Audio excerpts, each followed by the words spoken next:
Hebrews, Hebrews, Hebrews. This is Prophets of Awakening. This is our reading through the Tanak night, the 3rd of June, 2026. Okay, we'll be reading our 5 chapters tonight. We'll be reading out of 2 Kings, chapter 6 through 10. We're going to read each chapter and break it down, and we'll talk about it. Okay, you can go to our YouTube channel, the Prophets of Awakening.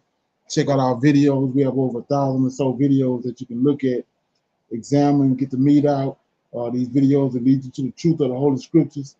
And if you like what you're hearing and receiving, I'm asking you to like, share, and subscribe to the channel. It'll be greatly appreciated. And we have our Cash App at the bottom of the screen for those that want to check out our support this channel. That too will be greatly appreciated. Okay. For those that don't know, this is a non-Messianic channel. We deal with the Tanak and the Torah. Tanak being the Old Testament from Genesis to Malachi, and the Torah is the first 5 books of the Old Testament that was given to Moses, our Savior, our Redeemer, the Lord of hosts. This channel was created to aid and assist all Hebrews who are waking up in these last days, in these final hours, to their true identity and understanding who their Savior and their Redeemer truly is. Shalom and welcome to this channel, and welcome to our reading through tonight night. Okay, our moment, we're going to do our normal, which is a moment of silence, a prayer. We'll read the Psalms. We have the current events, need to know information. We open it up for anybody with questions, any comments, dialogues, and testimony. And then our topic for discussion is who are the Samaritans in the Bible. And the reason I'm dealing with this because I was talking about it a week or so ago, and it had some telling information in there I want to shine a light on. Okay. Then, like I said, our scripture reading will be out of 2 Kings. We'll be reading chapters 6 through 10. We're going to read and break down these chapters. Okay. Then we'll pick a scripture like we normally do, and we'll read that scripture, talk about it, then we're going to close out. Okay. This moment of silence for the Lord of hosts and all that he's doing to bring about our prophesied deliverance in these last days. Oh, Lord, we thank you for your great mercy and your great power and your wisdom. And we tarry and waiting for your powerful deliverance of your people, Israel. Oh, Lord, you have given us insight into the scriptures of our forefathers. And you, oh Lord, have directed us to who you are and your role in the goings on of heaven and earth. When we come this day, doubtless that you will appear and that you will gather your nation from among these wicked Gentiles. Okay. Tarry not, O Lord, for the latter days are here, and we are waiting and watching for you. Peace be unto you. Okay. So with that being said, I'm gonna read the Psalm right quick. Okay.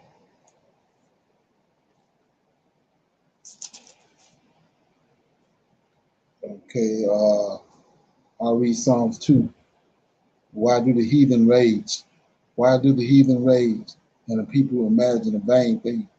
Kings of the earth set themselves, and the rulers take counsel together against the Lord and against his anointed, saying, let us break their hands asunder, their bands asunder, and cast away their cords from us. He that sitteth in the heavens shall laugh, the Lord shall have them in derision. Then shall he speak unto them in his wrath, and vex them in his sore pleasure.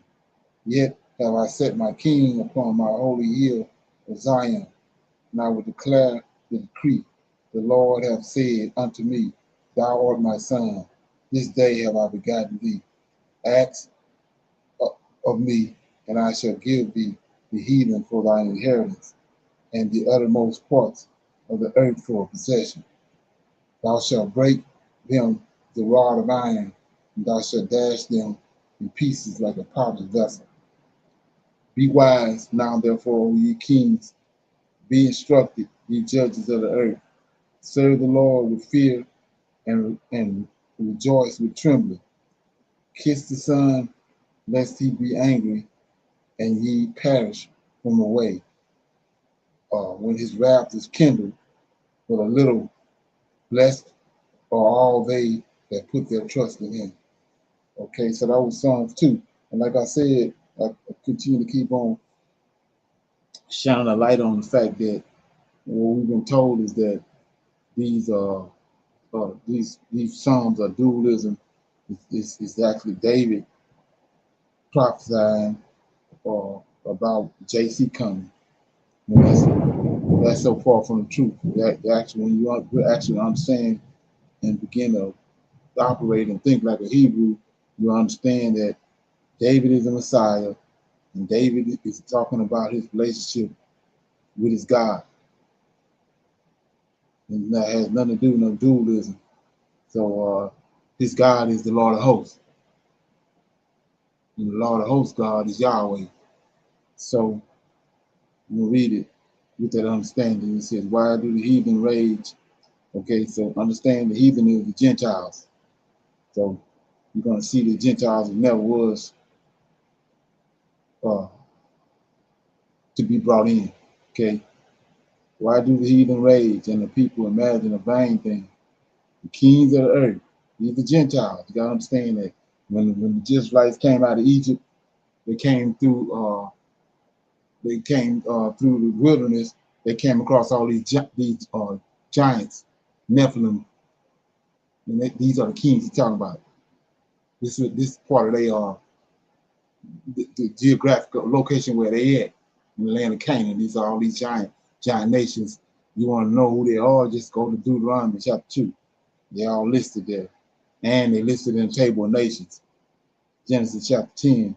Okay, that's who these kings of the earth set themselves, and the rulers take counsel together against the Lord of hosts, and against his anointed. So that's his anointed is David. So it's First Samuel. He sent Samuel to go anoint David. He was literally anointed. Wasn't no flowers, or nobody cried on his leg and wiped his arm. None of that. It's all special oil that had to be used, and Samuel filled his horn with oil, and he went and anointed David. That's who our Messiah is. So he says, rulers take counsel together against the Lord of hosts, right, Michael, and against his anointed, which is David. Let us break their band asunder and cast away their cord from us. Okay, then it says, he that sitteth in the heavens, check it out, he that sitteth in the heavens shall laugh. The Lord shall leave them in derision. So this Lord right here is not Yahweh. Okay. 5. Then shall he speak unto them in his wrath. So when he says that, Egypt, that's how he speaks in his wrath. He came with the 10 plagues on Egypt. That's how he speaks to the Gentile. Okay. Okay. So he says, then shall he speak unto them in his wrath and vex them in his sore displeasure. Ye have, and then to slaughter hosts, right? Michael, yet have I set my king upon my holy hill of Zion, David, right? I will declare, not JC, I will declare the decree. So it was a decree, right? He told Samuel to go and anoint David. I will declare the decree. The Lord hath said unto me, David talking. The Lord hath said unto me, thou art my son, not JC. He told David, you my son, right? This day have I begotten thee. Ask me. This is the Lord of hosts talking to David. Ask me, and I shall give thee the heathen. See that? So check it out what they're gonna do to the heathen. And you tell me whether they've been brought in or grafted in. He says, ask me, and I shall give thee the heathen for thine inheritance, and the uttermost parts of the earth for thy possession. Then shalt thou break them. See that? This is the heathen.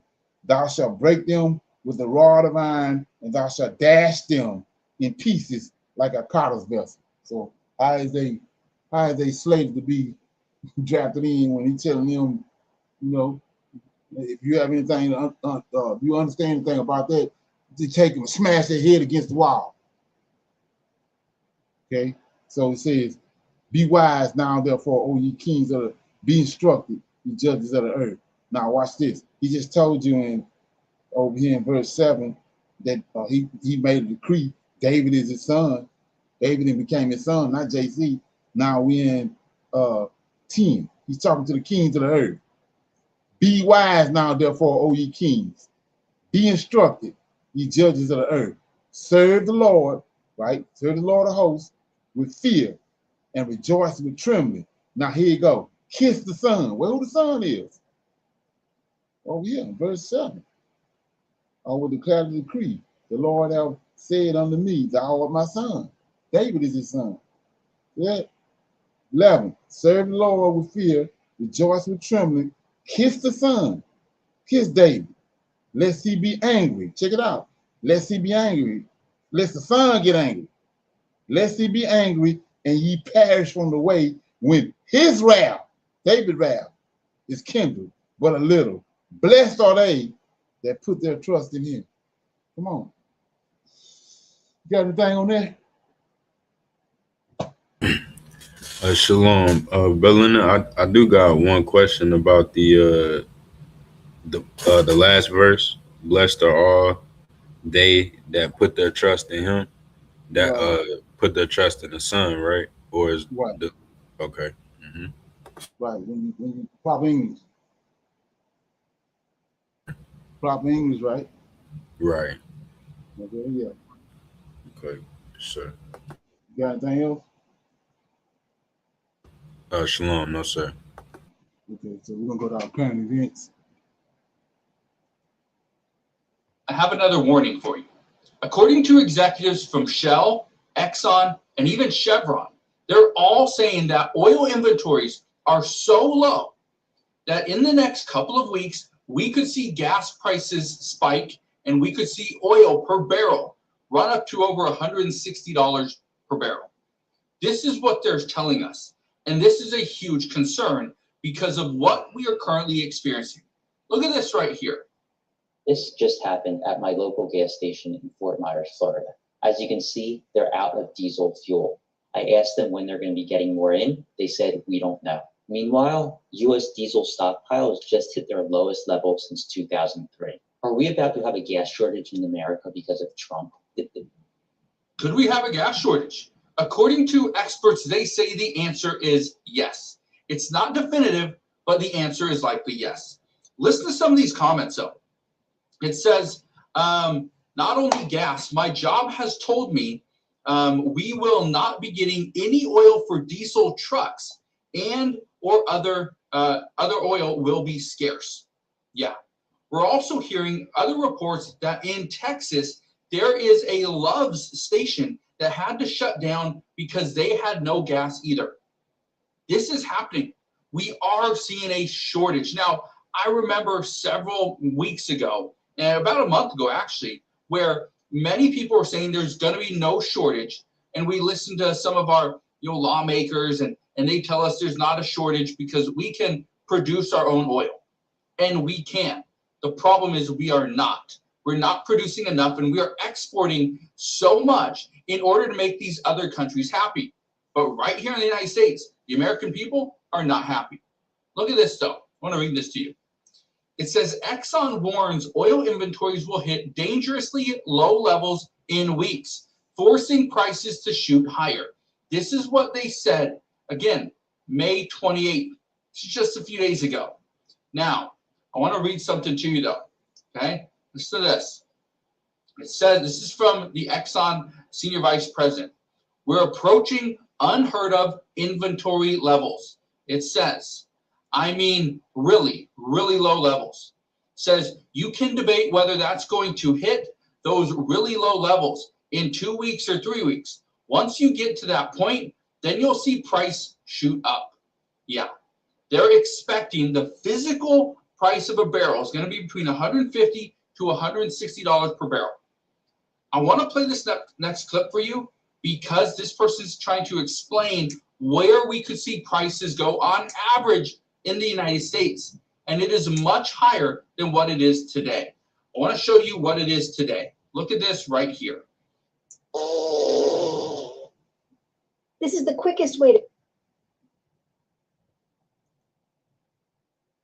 prices today on June 2nd, 2026 are $4.29 a gallon. We are about 70 cents away or 72 cents away from our all-time national average record, okay? Look at this. Our record back on June 16th or June 14th, 2022 was $5.01. It is currently $4.29. Yesterday was $4.32. A week ago was $4.49, so it's come down 20 cents in a week. And a month ago, it was $4.43. Obviously, well above the $3.14 per gallon it was last year. Okay, listen to this right here, though. About 6 to 8 weeks, the national average price of gas could be over $7 a gallon. That is not my opinion. It is the opinion of ExxonMobil Senior Vice President Neil Chapman, who late last week warned that the cost of a barrel of oil could spike to up to $160 due to unprecedented, historically low oil inventory levels. Here's the math. It's not perfectly accurate, but it is a logical formula. In February 2026, oil was trading at around $60 a barrel, resulting in a national average price of gas of about $2.98. May 2026, oil is trading at about an average of $90 per barrel, and that resulted in a $4.29 national average price of gas. The result of this is that for every $1 increase in the cost of crude oil, gas prices spike by around 4.4 cents per gallon.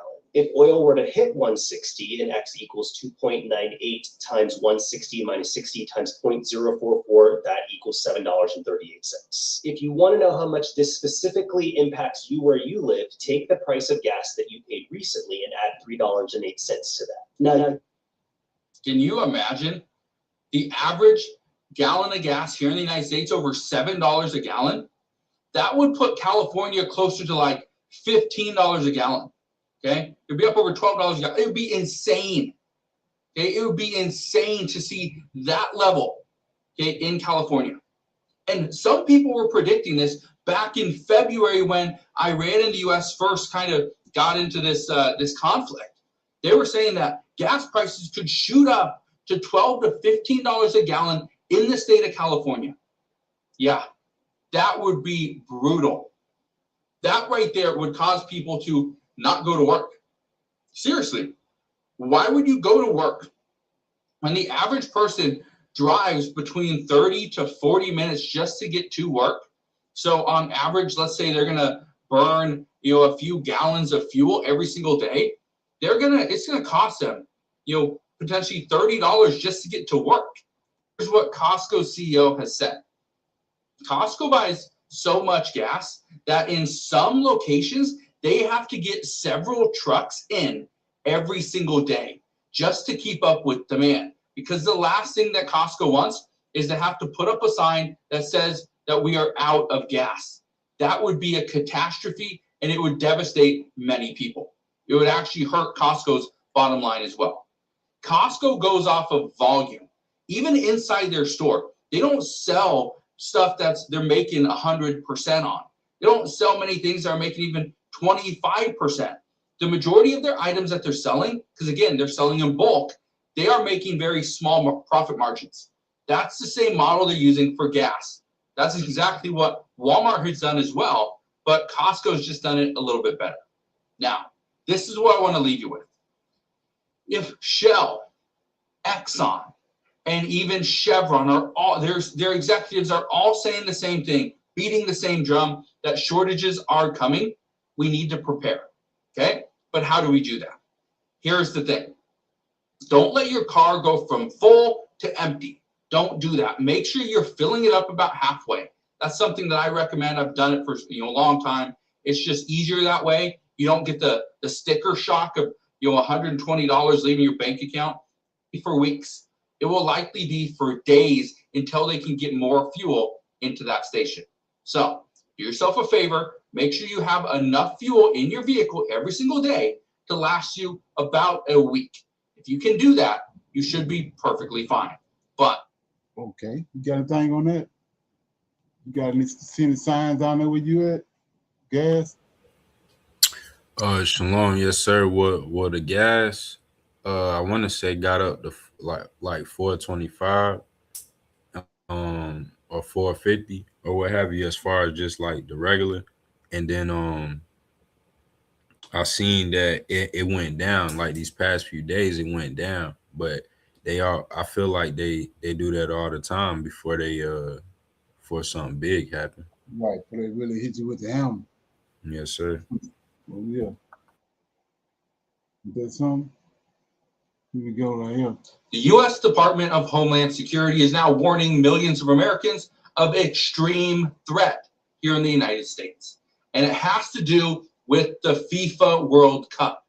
What we're being told is that due to all these attacks from Iran and still this ongoing war between Ukraine and Russia, it's only a matter of time. We are also hearing that Russia and Iran are going to hit the United States with multiple cyber attacks. Look at this. It says, DHS warns of extremely high threat level around FIFA as the Dallas-Fort Worth prepares to host. Now, Dallas is going to host 9 FIFA World Cup games, the most of any host city. But I want to show you something. It says, Iran and Russia to target World Cup with cyber attacks, according to threat experts. It says, state-backed actors and financially motivated criminals set to exploit the event's vast surface. Okay. What happens now? Well, here's the issue. Even though the Department of Homeland Security is aware of what could happen, even the FBI has been brought into this, we are now being told that there is an imminent threat to the United States and to the American people, but we do not know to what extent. That's the difference. I want to play a couple things for you, though. First off, the chaos here in the United States, we haven't seen anything like this for some time, where there are so many different bad actors, and a lot of these are like lone wolf actors, where they are taking out violence on groups and hitting people with cars, and there's gun violence and knives and just fights. But look at this one right here, okay? I want to play this for you. We have a terrifying situation unfolding in Bakersfield. Police say a man barricaded himself inside a bank on Tuesday. He appeared to have a bomb strapped to his body and took several people hostage. So that was yesterday, okay? And then listen to this. This is what happened this morning and late last night. Overnight, Iran attacked both Kuwait and Bahrain with drones and missiles. We know several people were injured and significant damage was caused to Kuwait's international airport. CENTCOM released a statement saying that an additional wave of Iranian drones attempting to attack U.S. forces in Kuwait failed to impact intended targets tonight. U.S. Central Command Air Defenses successfully downed multiple drones and ensured no American personnel or assets were harmed. The Iranian attacks were in response to U.S. strikes that targeted Keshem Island in the Persian Gulf, according to the IRGC. CENTCOM confirmed striking an Iranian military ground control station on the island and described the targeting as defensive in nature. Before that, U.S. forces also disabled an unladen oil tanker that was attempting to sail toward an Iranian port in the Persian Gulf by firing a Hellfire missile into the ship's engine room. The vessel had received multiple warnings over a 24-hour period. That's at least what we're hearing. I want to read a couple things to you, though. Look at this right here. It says Iran nuclear risk seen higher than before Trump attacks began. So essentially, the threat for that Iran posed to the U.S., it's actually higher now than it was before President Trump attacked Iran. Go figure. So if we would have just done nothing, the threats against the United States would have been minimal, according to experts. Now they're actually much higher. I want to show you one other thing as well. It says U.S. Iran intensify attacks as ceasefire phrase and peace talks stall.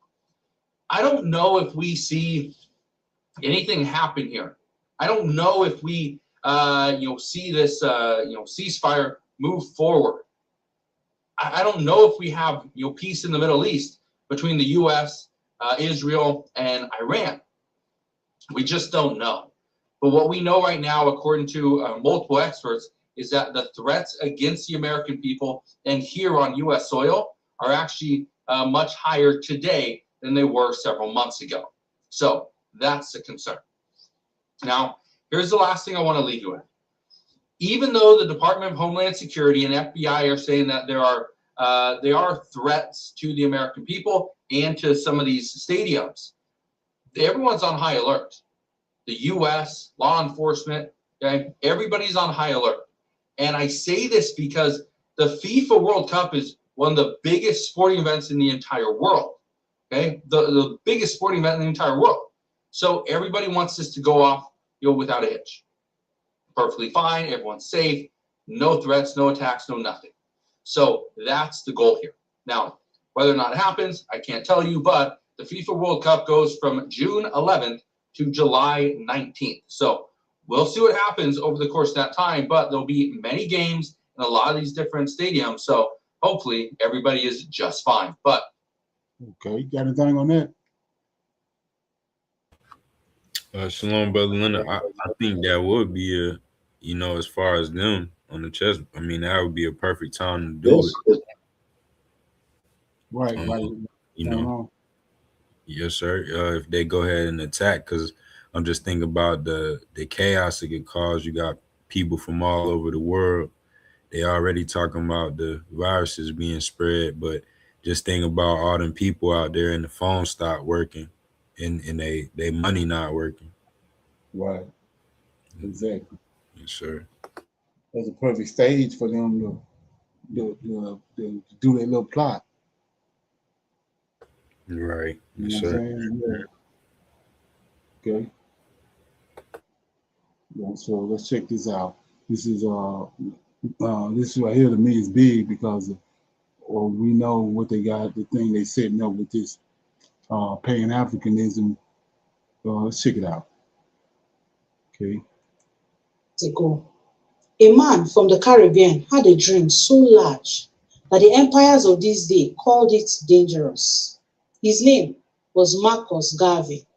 He was born in Jamaica and he looked at a world in which Africa and her scattered children had been torn apart by the Atlantic, taken in chains to the Caribbean, to the Americas, to islands whose names they were never asked to choose.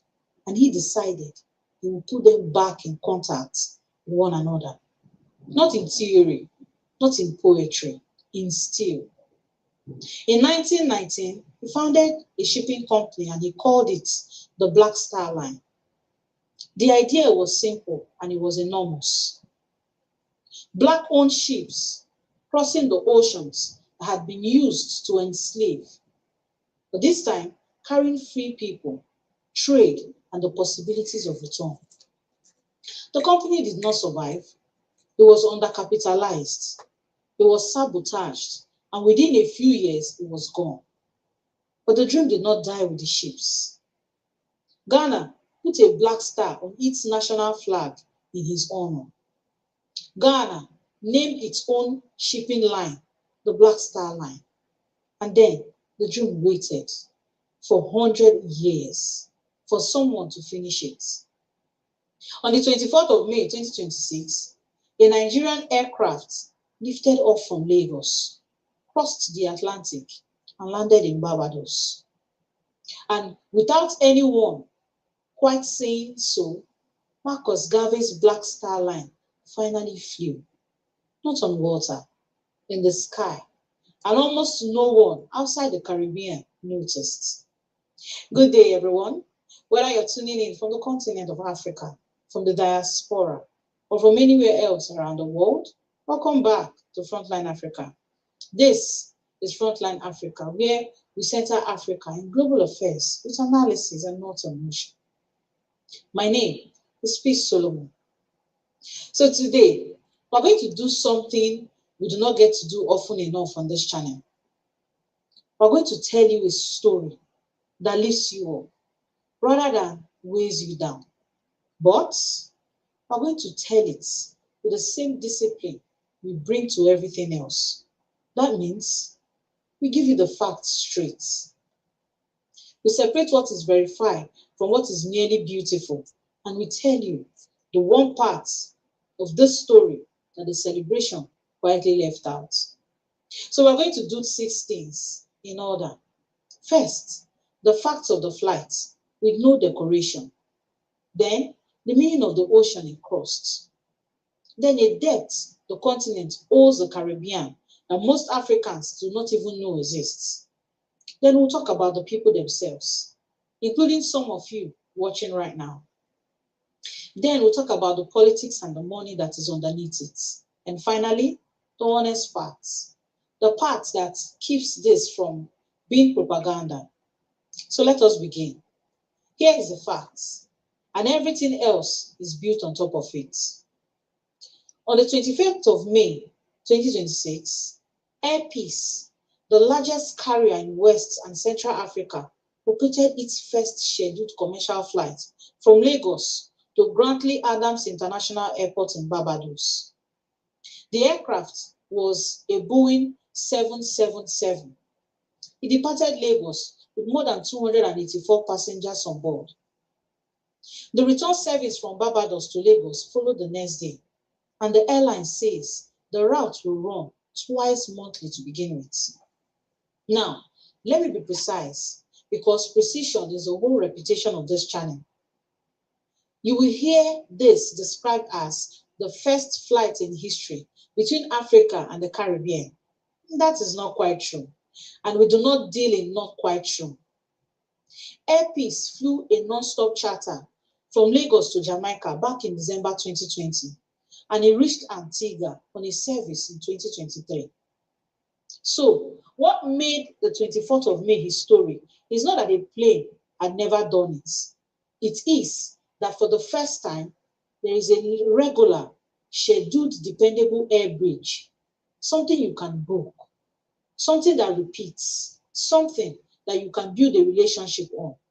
And here is the detail that matters most for everything that follows.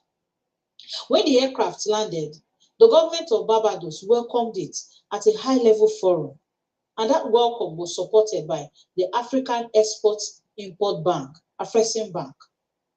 I want you to hold on to that name. It means this bridge was not built as a favor by London or Washington. It was financed by an African institution and flown by an African airline. That is the difference between a gift and a right. Nobody talks about how to start chair Tai Chi when you're belt. Okay, so you know anything about that? Shalom, no sir. I haven't heard about this. Right, so we was talking about how for the longest they didn't have this. And now they got a straight flight from Atlanta into Africa, into Addis Ababa. Now they got this straight flight continuously. You know, that's what she was saying. Not just one flight, but this is, round trips from the Caribbean to Africa. So they setting it up. You got anything else on that? You put a little more there. Oh, shalom, brother Leonard. I missed the area that she said. I know the Caribbean, but I did see the Barbados had a straight flight too. Right. That just came available not too long ago. Right. Check this out.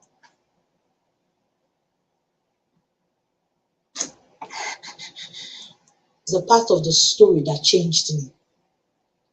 When we first started this channel, I did not fully understand how many of the people watching us every single day are not on the African continent at all. They are in the Caribbean, they are in Barbados, in Antigua, in St. Lucia, in St. Kitts, and they are here in the comments every morning, every afternoon, every night, asking about the Sahel, asking about the AES states, asking what Africa will do next, not as stories of our affairs, but as family. And I will tell you something honestly. Before this channel, I did not know they were as passionate as we are. I genuinely did not. It has opened my eyes, because what I see now is that some of these viewers, separated from this continent by 3 or by 400 years of an entire ocean, want Africa to succeed more fiercely than some of our own countrymen who were born on her soil and worked on it every day. Think about what that means. The slave ships were designed to erase a people, to cut the name, the language, the gods, the memory of home, and leave only the label behind. And here we are, 400 years later. And the descendants of the very people those ships tried to erase are turning towards home every single day. That is not nostalgia. Nostalgia fades. This did not fade. This is unbroken identity. And the empires that built those ships should find it terrifying because the one thing they most wanted to destroy is the one thing they could never touch. So quickly before we go further, it has come to our attention that a great many of you watching are not yet subscribed. So please take 1 second, subscribe and tap the notification bell because we're going to follow this corridor as it goes. That is the new routes, the trade, the politics, and you will want to be here for it. And tell me in the comments where you're watching from. Are you watching from Lagos? And tell me why. I read your reasoning and the best arguments shape the next episode. Was routed, was taxed and delayed, and ultimately permitted by someone else. A direct flight ends that conversation. It means the conversation between Africa and the Caribbean no longer needs a colonial middleman sitting in the room. And remember who financed it? Afrexim Bank, an African institution. This is the principle this channel has described for months under a dozen different stories. And here it is, in its most hopeful form. It is one thing to demand sovereignty in your politics. It is another to own the road between you and your people. You cannot be sovereign if every path to your family runs through someone else's airport. And this flight did not happen in a vacuum. It landed inside a political moment that has been building for years. And once you see the moment, the flight stops looking like an accident. In September 2025, African and Caribbean leaders met at the headquarters of the African Union in Addis Ababa for the second African CARICOM Summit. The Secretary General of CARICOM called it, in her own word, a homecoming.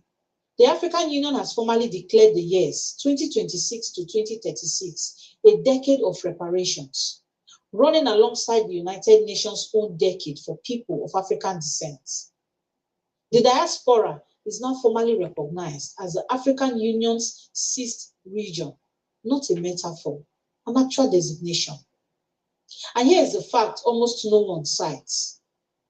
Back in 1974, at the 6th Pan-African Congress, African and Caribbean states were already being encouraged to recognize dual citizenship, to let the children of the diaspora hold African passports. So the political vision for this reunion is more than 50 years old. The framework exists.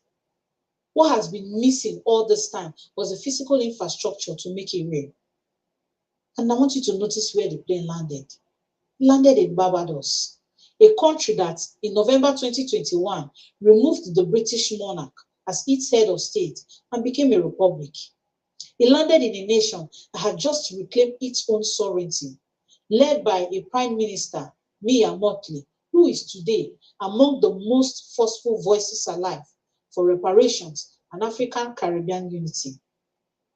The summits issue communiques. The declarations few pages. The flight is one of the first things you can actually point to and say, there, that is the vision. And it has wheels, and you can board it. Now, I must keep my promise to you because I told you at the start that there is a part of this story the celebration left out. And we are not a channel that hands you only the half that feels good. So here's the honest part. That aircraft was supposed to do more than land in Barbados. The original route was meant to continue on to Antigua, but it did not. The Prime Minister of Antigua and Barbuda, Gaston Brownie, blocked the landing, citing concern over the Ebola outbreak that the World Health Organization had declared a global emergency a week earlier. And I will give his position its fair hearing, the way its own author would make it, because that is what we do here. The outbreak is real. A leader's first duty is to his own people. Caution in a public health emergency is not cowardice. From that chair, The decision is defensible, but the facts still leave a difficult question, and I will not pretend otherwise. The Ebola outbreak is in the Democratic Republic of Congo and in Uganda. It is not in Nigeria. Nigeria was not on the list of affected countries. So a flight from Lagos was turned away over an outbreak roughly 2,000 miles from Lagos in countries that flight had never touched. Now, I am not going to tell you that decision was rooted in something darker than caution. I have no proof of intention, and I will not sell you a story I cannot stand behind. But I will name the shape of the thing because the shape matters. When the whole of a continent can be treated as a single diseased place, when somewhere in Africa becomes reason enough to shut your door to a country on the other side of that continent, that is not science. That is an old habit wearing the coat of public health. The bridge was built, but on its very first crossing, one end of it was still being told to wait outside. That is the unfinished part. And honesty requires, I will say so. So, okay, what you think? Like I say, they opened the floodgates up. They trying to stop them from doing it, but they're in the process of opening up the floodgates with this Pan-Africanism. Keep your eye on that. You got anything on that? Right, shalom, yes, sir. So Brother Leonard, just to yes, sir. Yeah, the Pan African, right? And I seen they announced it a few years ago, but they're working on it now. Michael B. Jordan and old dude that be making movies with him, but they making the Mansa Musa movie. Yeah, I saw that. I saw that yesterday. I did the trailer.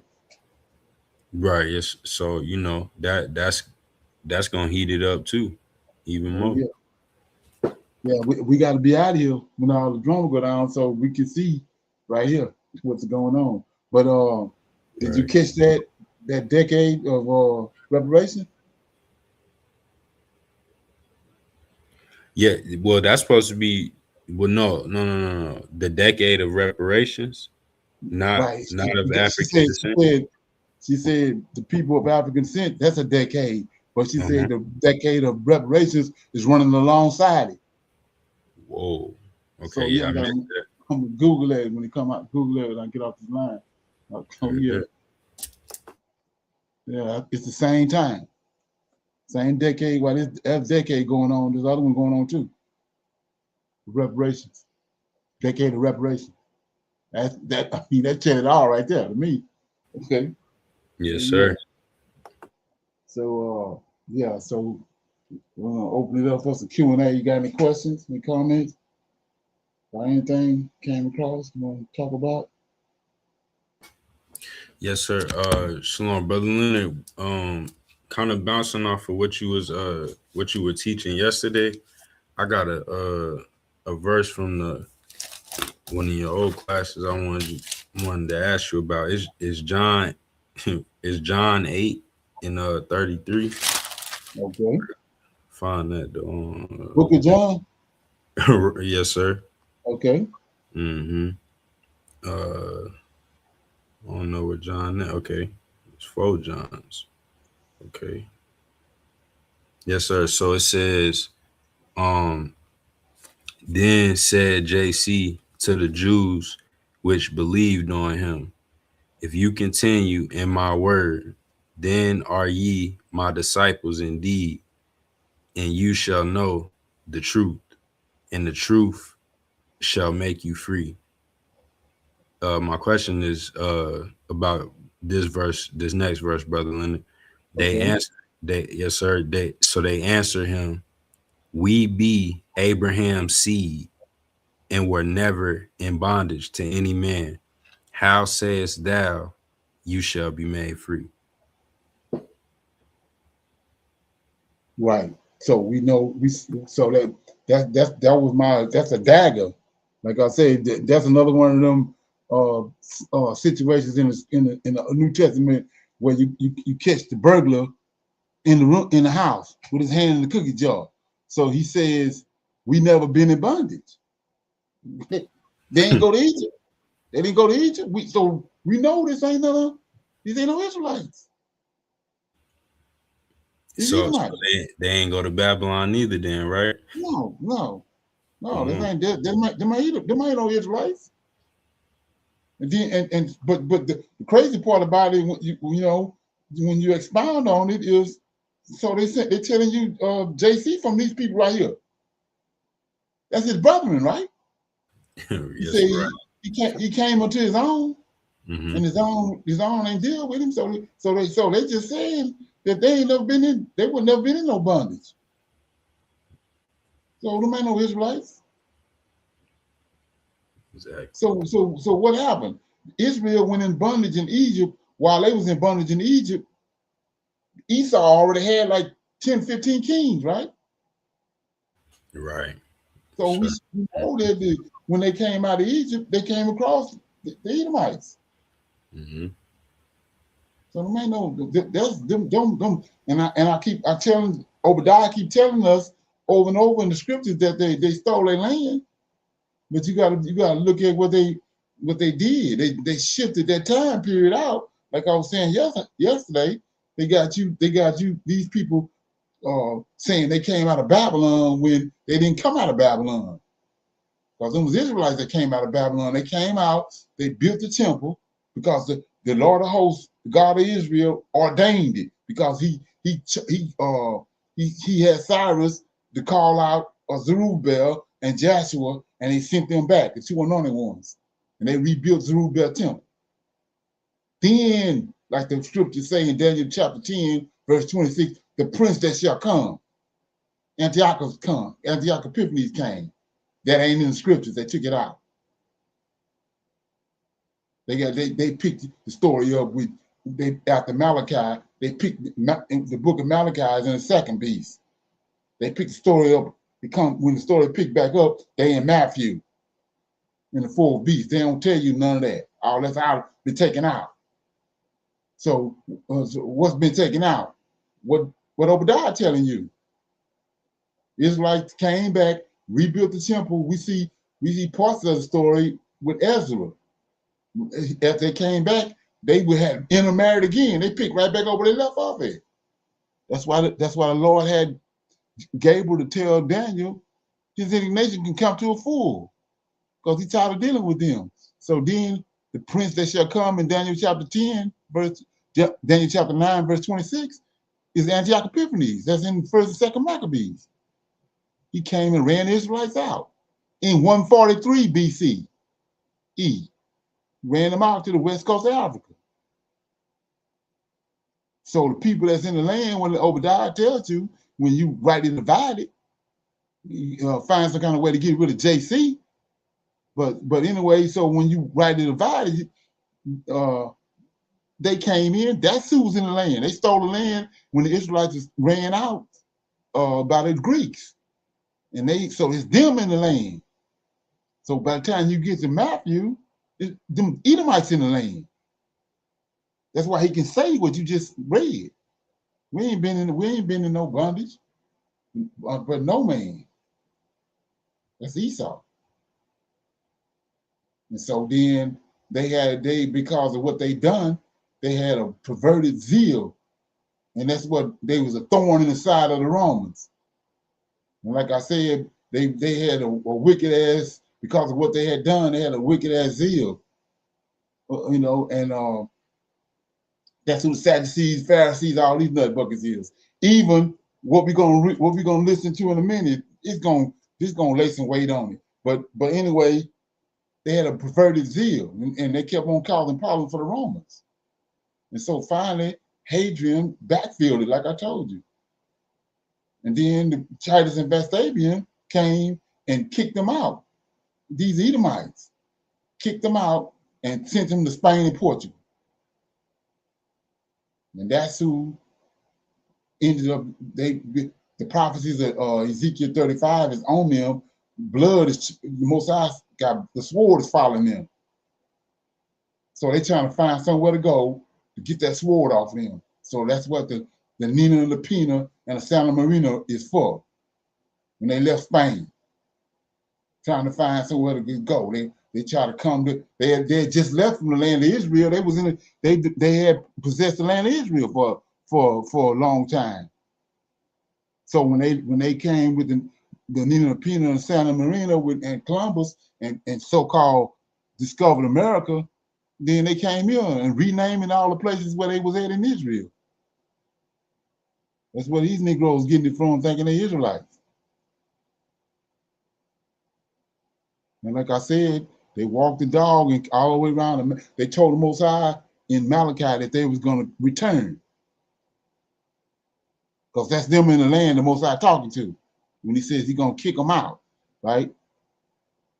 Like he told them in Daniel, chapter 11, verse 14. The people, the robbers of our people, they had picked the vision of. That's Herod temple. But he said they going to fall too. And that's when it happened. Titus and Vespasian ran them out. And like I said, gave them safe passage to Spain and Portugal. That's where all the drama come from for us. Spain and Portugal. They the ones was navigated the transatlantic slave trade, Edomites. Out of all the nations in the world, they the only one concerned about us because of it's conflicting to them. So they got to watch us because of what we do is going to affect them. So they ever since they was kicked out over there in Portugal, they knew where we was at. Like I said, all these books that's coming out now, where all the surveying and the monitoring and all the stuff they was doing on the west coast of Africa, that's these Edomites. And they got filthy rich off of it. But like I say, that's a big hole in the side of the New Testament when you write and divide the scriptures and understand what was said in John about we be of Abraham's seed, but we've been in no bondage. So that's Esau. He out of Abraham's seed. He's the so-called twin brother of Jacob, but he ain't never been in bondage. And like I said, that's JC people. That's his brother. Okay. So all the pictures on the walls that our forefathers had on the walls over here in America and in Great Britain and all over the place, he got read out for a reason. These Negroes are turning him into a Jehovah's and turning black, but he got read on pictures. He got read out for a reason, because he's a damn Edomite. Okay. You got anything else on that? Shalom. Excuse me. No, sir. I don't have any more on that. All of that just made sense, Brother Lennon. And I had I had that note from my old class, and I'm like, oh, I gotta ask that again, because you had said, you know how you say that's a golden nugget right there. Oh yeah. Supposed to be Hebrews. Right. You may know Hebrews. Yeah. And then, you know, and yes, sir, and Brother Leonard, I got one. This other question is, can you break down what Anglo-Saxon means? The Anglo-Saxon is that's the same people, right? These Edomites. Well, nobody knows this. You know, it's coming. They hearing it, but it's you know, they can't comprehend it because they're so engulfed in lies that's been told to them by these Edomites with the New Testament and JC and all that. But these people, they dwelled in the land of Israel from 143 BC to 70 AD. They lived in the land of Israel. They possessed the land of Israel, and then they was kicked out. Well, when they kicked out, they covered it all. They covered it all name. That's where all the drama is today, with just trying to figure out who Israel is, because you got a fake ass Israel. They stole. Let me read that right quick before I go on. So it says in over there, like I said, I ain't write this, and it's been there way back when Schofield was messing with the book and Sir Francis Bacon. This was in the book. I ain't write it. So it says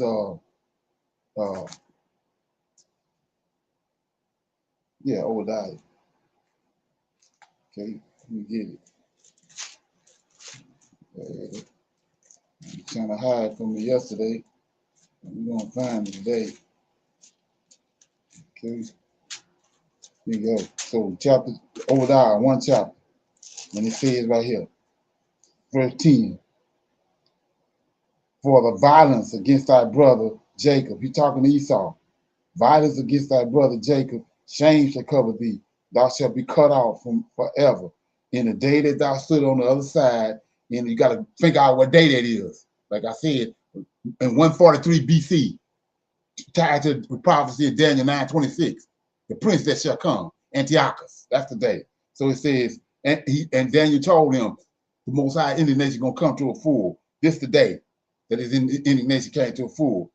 So I'm in Obadiah, verse 11. In the day that they stood on the other side, in the day that strangers carried away captive his forces, foreigners entered into his gates, cast lots upon Jerusalem, and thou was one of them. This is the prophecy that Daniel prophesied, that the indignation is going to come to a full, a prince, a king of fierce countenance. That's Antiochus, right? So he's the prince and the king, because at the time he's the prince, his daddy died, he became the king. So the king of fierce countenance and the prince that shall come, the same person, Antiochus. So 12 says, but thou, it's the Lord of hosts talking. Like I said, who you going to listen to? But thou should not have looked on the day of thy brother, in the day that they became a stranger. That's when they went to West Coast Africa.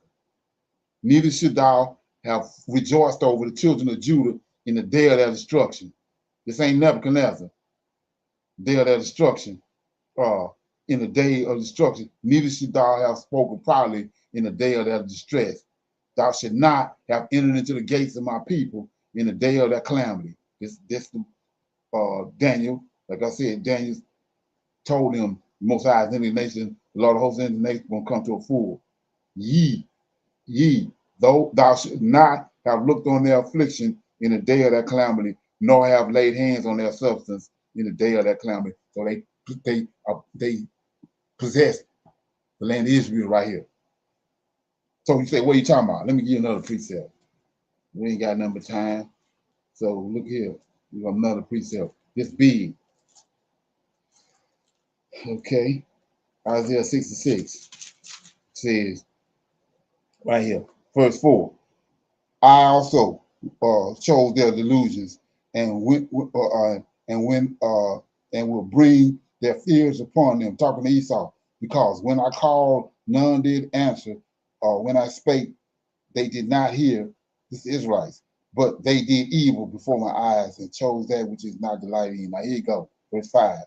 Hear ye the word of the Lord, ye that tremble at his word, your brethren, Esau. See that?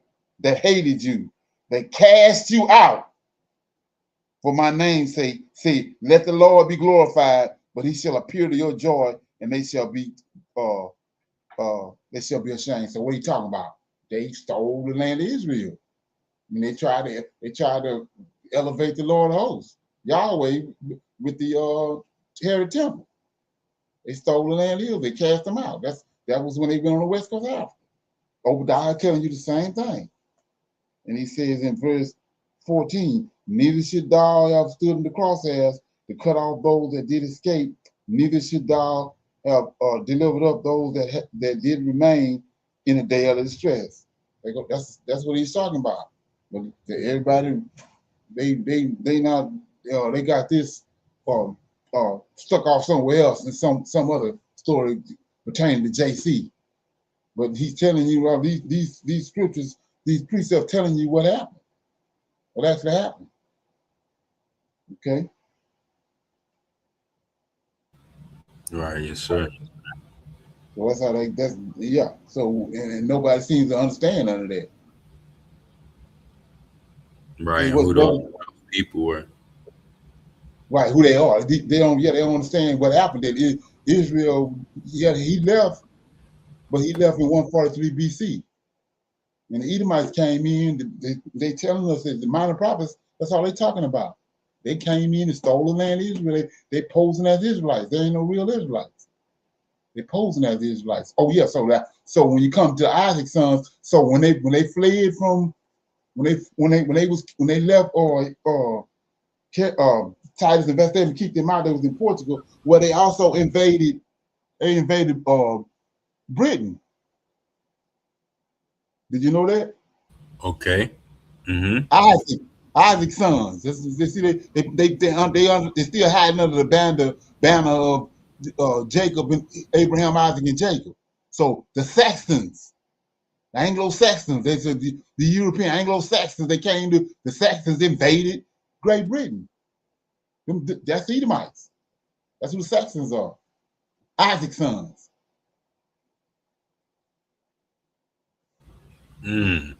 Yeah. All this heat. Negroes ain't you know what I'm saying? They don't know how to deal with it.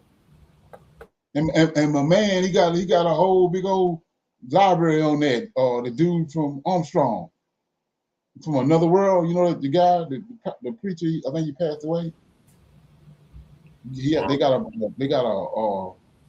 magazine, some Another World or something like they call it. But it's a religious group, and they had this dude named Armstrong that was a pastor. He passed away. I think his son took over, and now some other dude took over. I can't think his first name, but yeah, he break all that down about. He really believed that the Israelites, because of that Saxon. See what I'm saying? He created a whole doctrine around them, the Israelites. You know what I'm saying? Yes, and same people. That's what all this Christian nationalists, all that tied to that. But them the people that came and invaded Israel. Like I said, when I got a series of 12 or 13 video series called Uncomfortable Conversations. I break down all the Bloody Marys, all the red-haired women that ruled in Egypt. I mean, in Britain. That's where they came from. Saxons. They came from Israel. They came by way of, they were sent to Titus and Vespasian gave them safe passage to England. I mean to Portugal and Spain. Then from there they ended up over in Great Britain.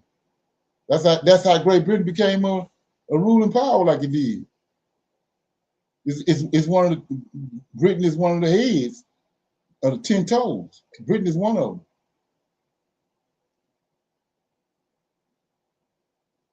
I even talk about that story how London became what it was. How they came in amongst those lower class people that was over in Britain, and they built this city called Litany, I think, and they built it in the middle of all these so-called country folks, backwards folks that came in and brought all the amenities, all the perks from a civilized society that was in Rome, and they built a city in the midst of all them people. And then from there, that same place is today London. But these Edomites done it.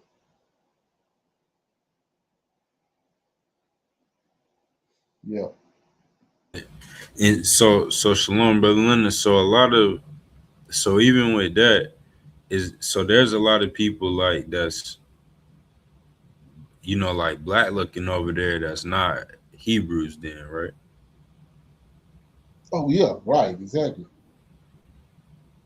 Right. But like I said before, when you start connecting the dots, that's why Hitler was killing those people. He said they had African Negroes in their blood. The Jews. And like I was talking about in the I was talking about the uncomfortable conversation, how that Paul, all you gotta do is go look at Paul's travels. They got the four trips that Paul took, Paul went to Europe. The Israelites in Mali, Burkina Faso, Timbuktu, on the west coast of Africa. That's what the Israelites is. These fake Jews. That's what I'm saying. All this it kills the New Testament. All you gotta do is look at the Paul. They got it in the back of the Bible. Powerful journeys that he took. All of them is in Europe. These are people Hitler killing. Because he knew the story. He said that they had black in them. That's why he was killing them. Well, that's a story for another day. Yeah, but that's what he was doing at. And then I played the video where he was telling the story about what's gonna happen when he died, because it's gonna come out that who the real Jews were. He's gonna turn over in his grave. Said America had the real Jews over here. They brought them over here on slave ships. Ain't that something? Right. Yes, sir. That and that like in my last comment, I'm sorry, but Leonard, just how we was talking about you could only do this if you had inside knowledge. Right, exactly. Right. Yeah, like I said, it's like the movie Back to the Future. The guy was went back in the future, and then came back, and he was able to manipulate everything because he already knew what was going to happen. That's what Esau doing. He got all records. Right. So he already know what's up. So then he know who we are. And like we was looking at the video yesterday, how they systematically they had a system in place to cause us not to know who we are. They removed all the information to identify who we were. But we know that's in Deuteronomy 28. Lord Host said he was gonna do that. We was gonna be disconnected from our heritage. He used Esau to do that, disconnected from our heritage.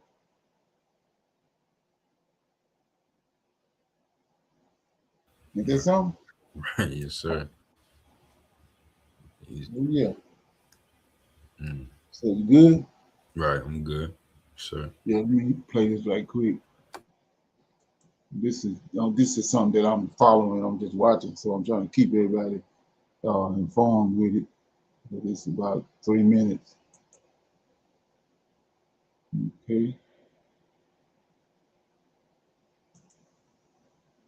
A court in Kenya has extended its block on a proposed U.S. Ebola quarantine facility after protests against it turned deadly. Hundreds of people took to the streets yesterday to demonstrate against the proposed 50-bed unit that would be used for Americans exposed to the virus. The protesters say the U.S. is shifting the Ebola risk onto people in Kenya. CBS News foreign correspondent Remy Inocencio is following the latest on the Ebola outbreak for us from London.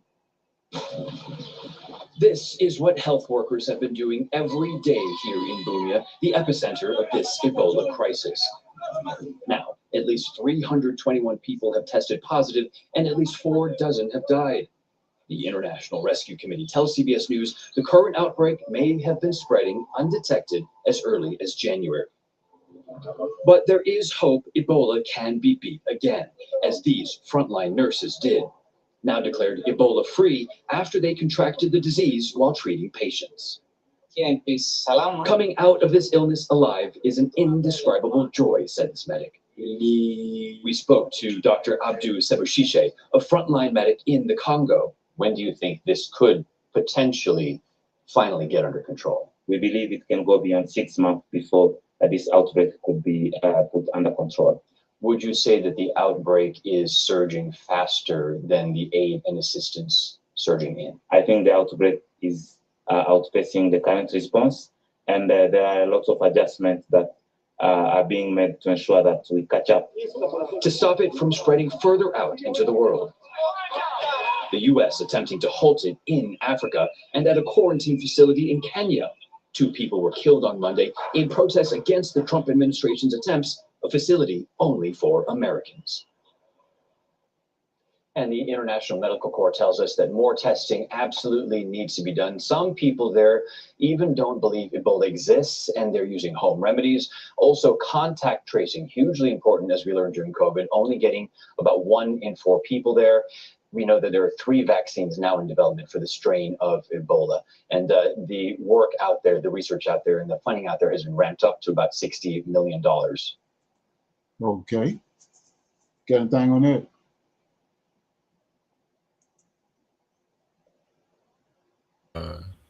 Shalom, not really on that, brother. Right, yeah. So we're just gonna keep an eye on it, but yeah, they protesting that facility that they're trying to build over in Kenya, which only makes sense, right?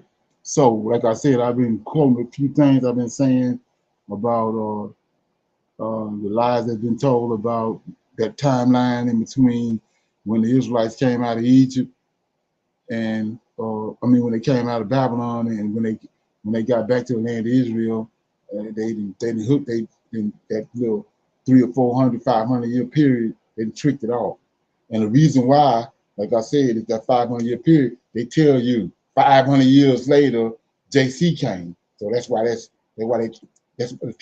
trickeration came in there. They trying to blend it in to make that the lie and all the stuff they told you in the New Testament to work with the Old Testament. But check this out. I was telling you about the Samaritans, and very few people understand what happened with who the Samaritans really are. A way of saying you are on the outside. You do not belong here. But the story that word carries is far more disturbing than any simple exclusion. The Samaritans were not foreigners. They were not pagans who wandered in from somewhere else. They were Israel, the 10 northern tribes, the ones who shared the same Father, the same covenant, the same Torah, and then broke away and built a temple God never commanded. On a mountain God had already named, for a different purpose. The hatred between Jews and Samaritans was not the hatred of distant enemies. It was the hatred of brothers. So let's break this down right quick. This is a bald-faced ass lie right here. We're gonna get it straight right here. So let's look at it. He just said the 10 tribes was they Samaritans. But I want to set the record straight. Let me get that right quick. I'm in 2 Kings. Okay. So I'm in 2 Kings chapter 17 right quick. Here we go. So what happened was the 10 tribes, they built, like he said, they built a temple and all that. The Lord of hosts gave the 10 tribes to Jeroboam, but he turned them to sin and idolatry and all that.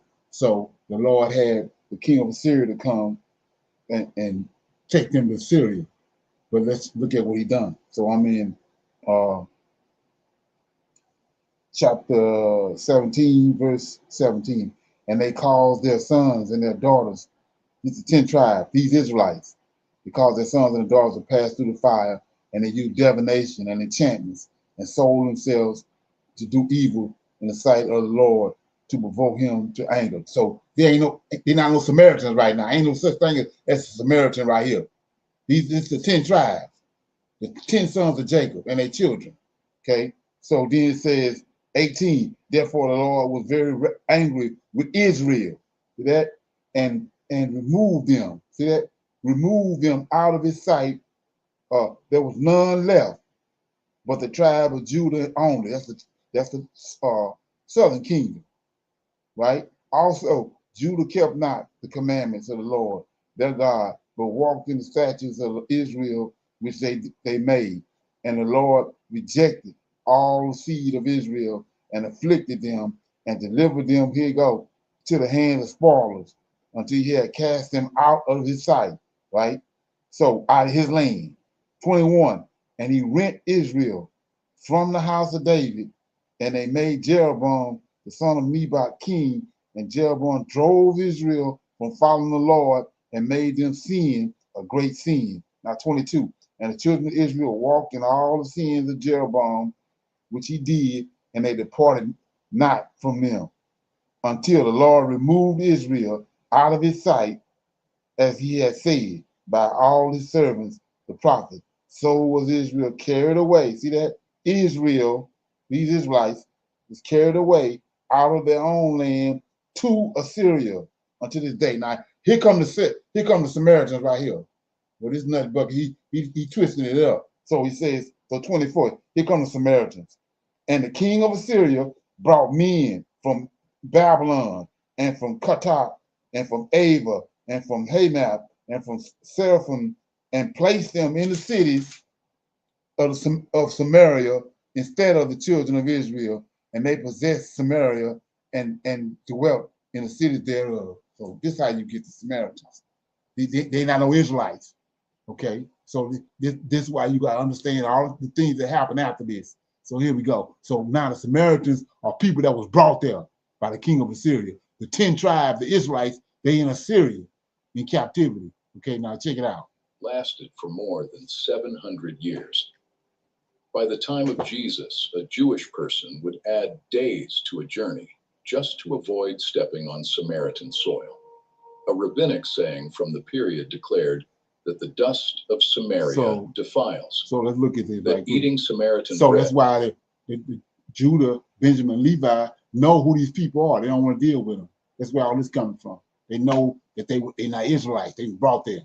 That was worse than eating pork. That a Samaritan woman was perpetually unclean. These were not strangers. These were the people who came from the same womb. See, it's a lie. So the question is not simply who were the Samaritans. The question that matters is this: why did the people who were closest become the most despised? Why did Jesus go where every rabbi refused to go? And what if the hatred God condemns most is not the hatred of strangers? Patricia Heaton, this is how to tell if your olive oil is fake. Okay. Did you hear about the tip?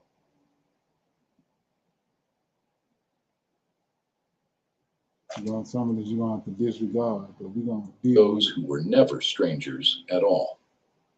Let's go back to the beginning. Here we go. The year is 931 BC. Solomon dies. Okay. And the kingdom he built fractures overnight. His son, Rehoboam, inherits the throne. He goes to Shechem, the very heart of the northern tribes, to be crowned. And the northern leaders come to him with a request. Your father placed a heavy yoke on us. Lighten it, and we will serve you. Rehoboam listens to the young men around him instead of the elders. He answers with air. You familiar with the story, right? Right. Okay. Arrogance. My little finger is thicker than my father's thighs. He promises heavier burdens, not lighter. And Israel breaks. 10 tribes pull away. They crown Jeroboam, a man who had been an administrator under Solomon, a man the prophet Ahijah had already chosen. And now Jeroboam faces a problem. His people are Israelites. They have been going to Jerusalem for 3 generations so to worship these Israelites. Jerusalem is in the southern kingdom. Judah, Rehoboam's territory. Every time an Israelite walks south to the temple, they walk back into the allegiance of the Davidic king. Jeroboam knows this. He says it plainly in 1 Kings 12. If this people go up to offer sacrifices in the house of the Lord at Jerusalem, the heart of this people will turn again to their Lord, to Rehoboam, king of Judah. So Jeroboam makes a decision. He does not correct the worship. He replaces it. He sets up 2 golden calves, one in Bethel at the southern edge of his kingdom, one in Dan at the northern. And he says the words that echo all the way back to the foot of Sinai. Behold your gods, O Israel, who brought you up out of the land of Egypt. The exact words Aaron used when he made the first golden calf. Jeroboam is not inventing a new religion. He is copying an old sin, and he adds to it. He builds shrines on the high places. He appoints priests from among all the people, not Levites, anyone who wants the position. He changes the feast day. He creates an entire alternate worship system, not to a different God, to the same God, but on man's terms, not God's. This is the root. The schism between Israel and Judah begins as a political fracture, but it becomes a theological one. And 1 Kings 13 sends a nameless prophet to Bethel to pronounce judgment on the altar Jeroboam built. The altar splits, the ashes pour out. The prophecy stands. And for the next 200 years, the northern kings walk in the way of Jeroboam, every single one. What comes next is the event that creates the Samaritans, not gradually nor over centuries, but in a single generation. 722 BC, the Assyrian Empire sweeps south. Shalmaneser V, then Sargon II, lay siege to Samaria. The capital of the northern kingdom falls. And Assyria does what Assyria always does. So he's not laying siege to Samaria, he's laying siege to Israel, right? Check it out. They do not simply conquer, they erase. 2 Kings 17 is one of the most devastating chapters in all of Scripture. Nobody seems to know this. It records something unique in the ancient world. A deliberate policy of erasure through transplantation. The same thing else over here. The king of Assyria carries Israel away into exile. He puts them in Hala on the Habor, the river of Gozan, and in the cities of the Medes. Tens of thousands of Israelites removed from their land. The 10 northern tribes scattered across the Assyrian Empire. Ain't nothing new what happened with the transatlantic slave trade. There ain't nothing new.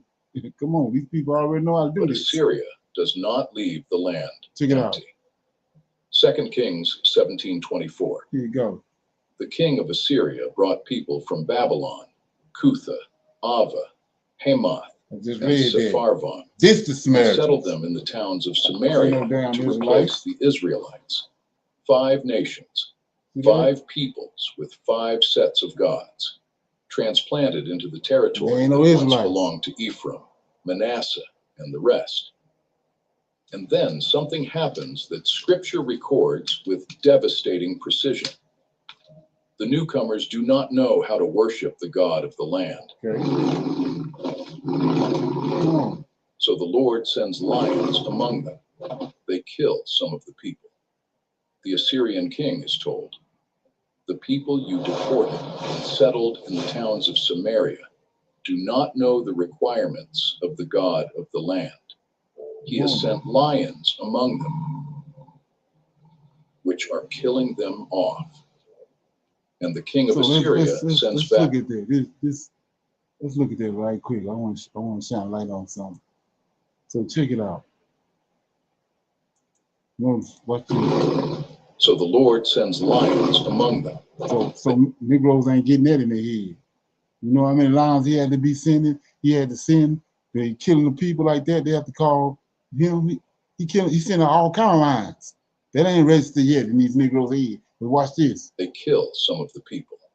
The Assyrian king is told, watch this. "The people you deported and settled in the towns of Samaria do not know the requirements of the God of the land." Okay. Who the God of the land? Yahweh in heaven of heavens. So who is this God of the land? Go back to what the Most High, when the Most High divided the earth. That's the God of this land. That's simple. Okay. He has sent lions among them, which are killing them off. And the king of Assyria sends back one of the priests who had been taken from Samaria. One priest, he goes to Bethel, and he teaches them how to fear the Lord. But Scripture says something that explains everything that follows. 2 Kings 17:33. They feared the Lord and also served their own gods. Now, right there. Ain't that what Esau doing today? Right. He's doing the same thing. That's what to put us to sleep. Because he's still referencing our God. But he ain't worship. He ain't dealing with him. Okay. And verse 41. So these nations feared the Lord, but also served their carved images. Their children did likewise. Listen to her. We're here because God.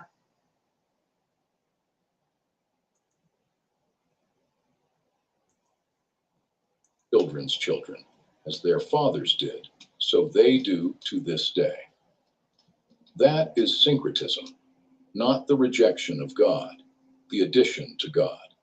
They feared the Lord, and they served their idols in the same breath, on the same altar. And that mixture, the remnant of Israelites who were never deported, intermarrying with the five. So like I said, they bouncing off the Old Testament and use that to create the New Testament, but they ain't dealing with our God. They referencing his ways and his statutes and all that, but they dealing with another God. Have transplanted peoples, producing a population that worshipped Yahweh alongside the gods of Babylon, Cutha, Ava, Hamath, and Sepharvaim. Ain't nothing new. That mixture is what produces the Samaritans. The word Samaritan itself is geographic. It means a person from Samaria. But by the time the Jews return from Babylonian exile, 150 years later. I was talking about this the other day. This is what I was telling you about when Cyrus gave them all the gold to redeem the Israelites. But in Deuteronomy 28:68, what nobody would give no money to redeem us. We came over here, and we still ain't been redeemed yet. But when they came out of Babylon, Cyrus gave them everything they need to go back to Jerusalem and redeem the Israelites that these Samaritans then got them under bondage. Okay? That word has become something else. It has become an accusation. Check it out. 538 BC. Cyrus the Great issues the decree. The Jews can go home. Ezra leads the first wave, then Nehemiah. They come back to Jerusalem, broken city, broken walls, broken temple, and they begin to rebuild. And the people who are already in the land, the Samaritans, the descendants of that mixed population, come to Ezra and Nehemiah with an offer. Let us help you rebuild the temple. We worship the same God. We have the same Torah. Let us build with you. Nehemiah's answer is, you have no portion. You have no share. You have no part in this. Ezra, for record. Let's look at that. I just read over there where the Most High told David in the second Psalm, Psalms 2, he said, I'm going to give you the heathen for your inheritance, and you smash your head upside the wall. These heathens. The king of Syria about heathens in the land of Israel. And the only reason they know what to do, he sent priests there to taught them how to teach them how to keep the law. But they're heathens. They ain't no Israelites. Very few people know that. From the Samaritan perspective, they try to discourage the builders. They hire counselors against them. See that? They write letters of accusation. Same thing they're doing now to us. Kings and the work stalls.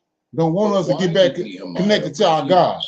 Not because the Samaritans offered no worship, because they offered the wrong worship. They feared the Lord, but they also served their idols. See that? They had the Torah. Same thing going on right now. That's the Samaritan Pentateuch, the only scripture that foundation of the New Testament, right here. Is what we did. All how we got jacked up is right here. There it is, right here. They do the same thing Samaritans did. They accepted contained deliberate changes. Over 1,000 differences from the Masoretic text. The most significant, the 10th commandment, rewritten. The command to build an altar on Mount Gerizim, inserted into the heart of the Decalogue. They rejected the prophets. They rejected the writings. Same thing now.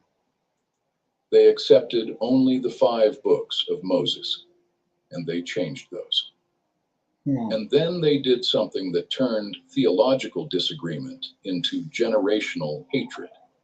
They built a temple on Mount Gerizim, the mountain where Moses had commanded the blessings to be spoken.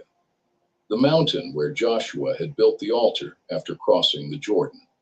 They built a temple to Yahweh on the wrong mountain in the wrong place with the wrong priesthood. So who know this? Come on, who know this? And they declared that Gerizim, not Jerusalem, was the place God had chosen. The Jewish response was absolute. The temple on Gerizim was illegitimate. The Samaritan priesthood was illegitimate. The Samaritan scripture was corrupted. The Samaritan bloodline was impure. Every rabbinic ruling that follows is built on this foundation. The Samaritans are not Jews. They are not Israel. They are the people who were left behind, mixed with foreigners, and built a rival to the one thing that held Israel's identity together. And for 300 years, the two temples stood, one in Jerusalem, one on Gerizim. Same God, same Torah, mostly. Rival priesthoods, rival holy sites, rival claims to be the true Israel. Like that song? So you want to watch all that. Who were the Samaritans in the Bible, right? People Israel treated worse than pagans. Okay? So they treat them like pagans because they pagans. But like I said, who know this? So that now when you understand this right here, now you can see what's happening in during the time the Edomites is in the land of Israel, during the time of Herod. Israel on the west coast of Africa. Okay, you got anything on that?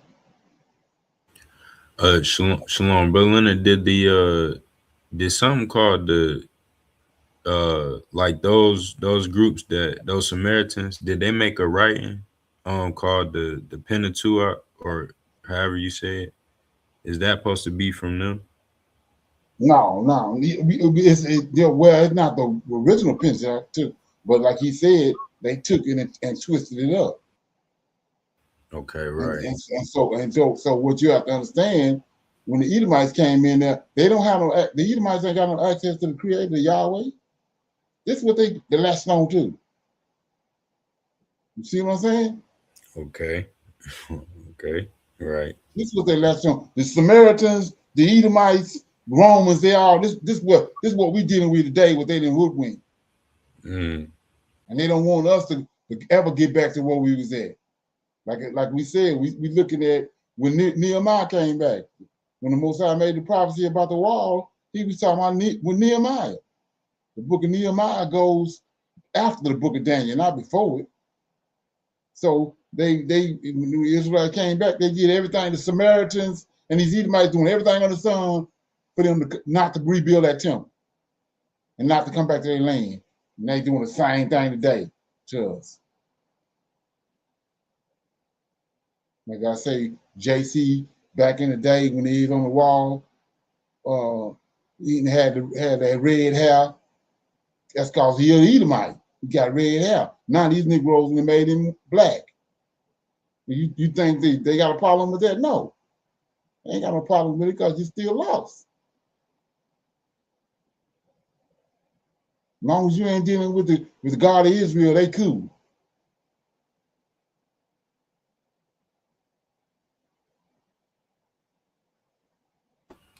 You got anything else on that? Right, that makes sense too, Brother Leonard. He said anything other than Michael. Right, anything other than the God that showed up with the 10 plagues in Egypt, the one that Jacob said followed him all his life, the one that David wanted to build a temple for because he said he walked everywhere he went. They want to build him a temple. Long as we on the one that showed up and wiped out their Syrian army. Long as we dealing with everybody but him, they cool. Ain't that something? Right. Oh yeah. So what we're gonna do is I'm gonna read next week, or I'm gonna read this 2 Kings chapter 6 and 10, but we'll pick a scripture and then we'll read the scripture, break it down, then I'm gonna close out. Right, yes, You sir. got a scripture you want? In 2 Samuel 23, Brother Leonard. This is Okay. yes, sir. And this is 2 Samuel 23, just verses one through 4. And it says, now these be the last words of David. David, the son of Jesse, said, and the man who was raised up on high, the anointed of the God of Jacob, and the sweet psalmist of Israel, said, the Spirit of the Lord spake by me, and his word was in my tongue. The God of Israel said, the rock of Israel spake to me. He that ruleth over men must be just, ruling in the fear of God. And he shall be as the light of the morning when the sun riseth, even a morning without clouds, as the tender grass springing out of the earth by clear shining after rain. And shalom. Now is 2 Samuel 23, verses 1 through 4. Okay. Yes, sir. And just Brother Leonard, if you could, so verses 2 and 3, sir, when I'm reading them, it says that this David, he's saying the Spirit of the Lord spake by me, and his word Right. was in my tongue. Right. So you had referenced that. You was telling me one time how like the Lord of hosts say, don't worry about what you're gonna say. Right. Is Well, that we got an example from Balaam. okay. Right, When right. Balaam went into a trance with his eyes open, that's Mm-hmm. the Lord took over. And we saw, when you understand how that works, we saw the same thing Yahweh did it to Michael when Moses came to the backside of the desert. Mm-hmm. He spoke through the fire to Yahweh. He spoke through the fire, which is Michael is the fire. He spoke through him to Abraham. So let's look at it right quick. Matter of fact, I'll read both of them. I'll do the example of Michael first in Exodus chapter 3. Okay. And that's what Jeremiah doing. The reason why they end up throwing Jeremiah in the dungeon, because he did the same thing Balaam did. And they knew it was the Lord talking. So they didn't want to hear it. So he says, Exodus chapter 3, verse 1. Now Moses kept the flock of Jethro, his father-in-law, the priest of Midian, and he led the flock to the backside of the desert, and he came to the mountain of God. See that? He came to the mountain of God, even to Horeb, right? And the angel of the Lord, see that? This is on the mountain. This is the God that's on the mountain. And the angel of the Lord appeared unto him in the flame of fire out of the midst of the bush. See that? And he looked, and behold, the bush burned with fire, but the bush was not consumed. So this Michael in his purest form, right? He pure fire, same way he did with Shadrach, Meshach, and Abednego. That's the reason why the fire didn't consume him. So it says, verse 3, Moses said, I will now turn aside to see this great sight. So he peered on the bush in the form of a fire to get Moses' attention, right? For him to come over there, right? And says, and Moses said, I will now turn aside to see this great sight, while the bush is not burned. Why are they burned? Because Michael is a being. He's pure fire. He's showing himself as pure fire. That's why they burn. So check it out. 4. And when the Lord is Michael, saw that he turned aside to see, Yahweh called unto him out of the midst of the bush. So these 7 angels came from him. So he can do the same thing that Michael and these angels doing to man. That's why they say they the eyes of the Lord. See that? Exactly, sir. Now watch this. See, then you go to the numbers. And Michael's gonna do the same thing to Balaam. Check it out. So we're over here I'm gonna read 24. And when Balaam saw that it was pleased the Lord, see that Michael standing there, Balak don't understand this. And Balaam saw that it pleased the Lord to bless Israel. So he know he there. Balaam know he there. He went not at the other times to seek enchantments, but he set his face toward the wilderness. And Balaam lifted up his eyes and saw Israel abiding in his tents, according to their tribes, and the Spirit of God came upon him. I think what David just said. Right, sure. The Spirit of God came upon him, and he took up his parable, and he said, Balaam, the son of Peor, has said, a man whose eyes are whose eyes are open has said. So right here, doing it right here. He have said, which heard the words of the Lord, which saw in a vision the Almighty. So he in a trance, because he'd been took over, falling into a place, falling into a trance, but having his eyes open. See that? That's unheard of. How goodly are thy tents. So he's showing him the vision. He entered into him, showing him the vision. So he says, how goodly are thy tents, O Jacob, and thy tabernacle, O Israel. As the valleys are, they spread forth, as gardens by the riverside, as the trees of aloes, which the Lord hath planted, and a cedar trees beside the waters. He shall pour the waters out of his bucket, and his seed shall be in many waters, and his king shall be higher than Agag, and his kingdom shall be exalted. God brought him forth out of Egypt, and he have as it were the strength of a unicorn, and he shall eat up the nations, his enemies, and shall break their bones and pierce them through with his arrows. He crouched, he lay down as a lion, as a great lion. Who shall stir him up? Talking about Israel, the whole nation. Blessed is he that blesseth thee, and cursed is he that curseth thee. And Balak answered. Here you go. Balak answered. Answer was kindled against Balaam. See that? He see that he want Balaam to prophesy wickedly, but the Lord taking over and speaking. And he's speaking a blessing on Israel. And he smote his hands. See that? Together. And Balak said unto Balaam, I call thee to curse my enemies, and behold, thou altogether bless them these 3 times. So because Michael taking over. Say, therefore now flee thou to thy place.